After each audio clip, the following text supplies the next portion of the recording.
It was tense there in the third period, but the Kings get their first win in Merritt since the 2010-2011 season, a 6-3 victory over the Centennials and win number 13 on the season. Brock Sawyer here in our post-game show. Let's start with an early start, and you concede the first goal, and this is the first victory this season that you have when you don't score first, now 1-7 in that stat. Let's just talk about the start and maybe an adjustment through 20 minutes worth of play that the Kings eventually but successfully made. No, obviously giving up the first goal is never something we strive for. But no, I mean, things happen quick. You can see right off the hop how small the ice is and how effective you got to be with speed. And the bounces here a lot different than many other rinks in the league. But no, I mean, just they come down, rip one through our D-man's legs, use him as a screen to beat Smitty, and he had no chance on it. And then we get our feet moving and chip to support and get moving and get an odd man rush and bury, and then again the small ice coming into factor. Bounce off the boards, point shot off the D-man's shin pads and in the back of the net. So I thought it was not the greatest of starts, but we were moving, we were engaged from the drop of the puck, and we found our legs after the first 5 minutes. Safe to say that first goal, a bit of a lesson learned about anything can happen, any shot. It's what we said in the pregame show. Any shot is a good shot here. That maybe was the instruction for the Kings moving forward. Well, exactly. I mean, obviously it's never good to get outshot 32-31, I believe. But no, I think we had 25 after the after the second period, so we were getting a lot towards the net. But and here you junk the net, you throw it. It's so tight in the end zones, you never know who it's going to hit and go in off of. So I thought we did a good job of getting opportunities towards, and obviously our third wasn't great, but. No, the first two were pretty good, and that's why we were up 5-1. You look at, again, this was a game where a lot of guys contributed. I mean, Cole Hauser gets the pair with the empty netter second from time, but you get goals all up and down the lineup. That's got to make you pretty happy as a coach to have options and not be leaning on 1, 2, or 3 guys, maybe as the team was a little bit last year. Yeah, it's a different group this year, obviously, and we've seen that throughout our first 23 games here. And it's it's nice when I think this is like maybe the 8th or 9th game we've talked about scoring up and down the lineup, and when guys are chipping in and contributing, it's huge, and it's contagious for every other line. So I thought that Betts, Mullen, McCarrick line, they were all over the ice tonight and generated a lot of our opportunities, which is what they should do with their speed and skill. So, but no, I mean, Hawsey getting a goal off a bounce and moving his feet and getting a shot 5-hole, and even our D, Cole Hauser just putting it on net. That's all you really have to do here is generate chances and find a lane. And even the one he picked up the assist, he missed the net. It bounced right off the end boards right to Kamer's stick and in the back of the net. So, any play in the end zone towards the net's a good play, I think, in this barn.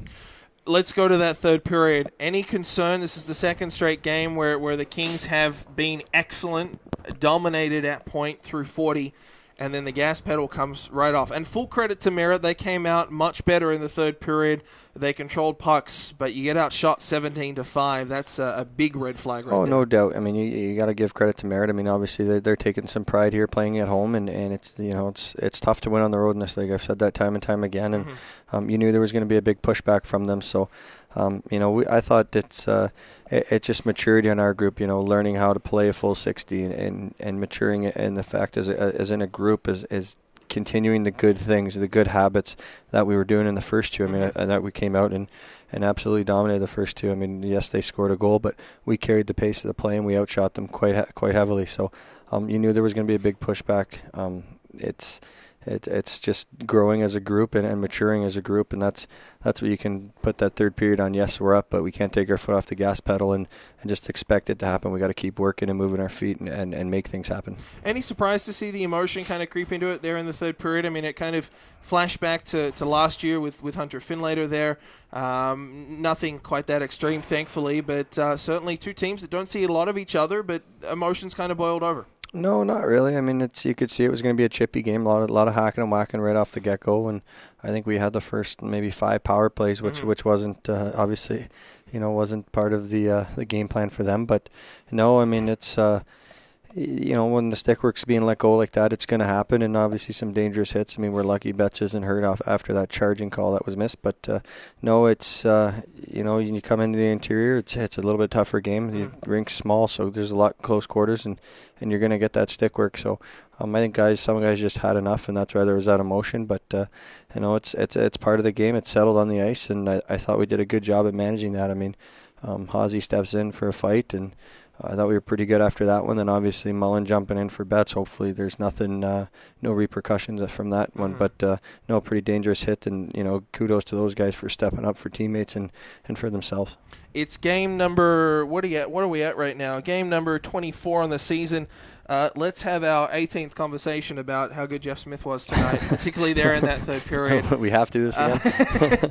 No, he controlled well. I mean, you look at the ones that got by him, you look at maybe missed some D assignments, but certainly in tight, Granary and Gould, very, very dangerous.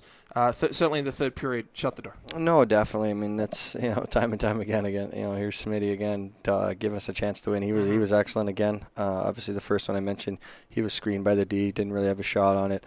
I think the second one was Tyler Ward coming down the wing and going up over his glove. I'm not sure if that was tipped or not. And then the third one, we were just on the wrong side of the puck, obviously. We got a good pin in the corner, and our centerman's low, and he's fishing for the puck when he should have been on the D side. And you mentioned Gould. He's a slick player. He's all over the ice. I mean, he laid a nice hip check on Betts there nice. in the open ice, timed that perfectly. And he's a guy you notice, and you got to keep an eye on when he's on the ice for their team. He's good, and obviously he dug out. He was in the right position, knowing that our forward was out of position, and picked the puck up and made a nice little move and out front. And hats off to Smitty. I mean, he gave us a chance to win. He pretty much stole that game for us. It could have been 5-5 if it wasn't for him late. And we got to talk about him again, so we will. Let's go to tomorrow, Prince George. Again, we'll go back to 2 weeks. A game with a little bit of extra meaning, maybe a little bit of extra pride on the line. You go up against Chan Van Diemen and against a Spruce King side which has been very hot and cold, struggling this season. Playing at home, they always get a good crowd. It's a great atmosphere at the Prince George Coliseum. And another interesting building, very square corners, not a whole lot of curve to them, and very active boards there as well.